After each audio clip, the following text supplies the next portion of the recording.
kauna-unahang AITA medical technologist ipinagmamalaki ng Pampanga. Kinilala si Roland Popatco Jr. na tubong porak bilang kauna-unahang AITA medical technologist sa buong lalawigan ng Pampanga. Dahil sa kanyang pagsisikap, napatunayan niya na hindi hadlang ang pinagmulan sa pag-abot ng pangarap. Siya ay nagtapos sa College of Our Lady of Mount Carmel sa tulong ng lokal na pamahalaan. Bilang isang scholar, malaki ang naitulong ng Educational Financial Assistance Program o EPAF sa kanyang pag-aaral.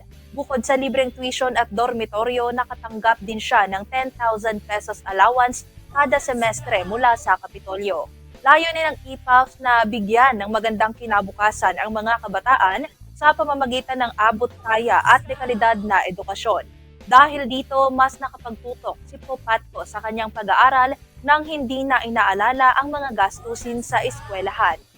Kaya ang tagumpay ng kauna-unahang AITA Medical Technologies ay nagsisilbing inspirasyon sa lahat ng mga kabataang katutubo. Sa kasalukuyan, mayroon ng mahigit 1,000 AITA scholars sa high school at kolehiyo sa buong probinsya ng Pampanga. Hindi dito nagtatapos ang pangarap ni Popatco dahil nais pa niyang magpatuloy para maging isang ganap na doktor. Nais niyang maglingkod sa mga liblib na lugar upang makatulong sa kalusugan ng kanyang mga kapwa katutubo sa upland areas.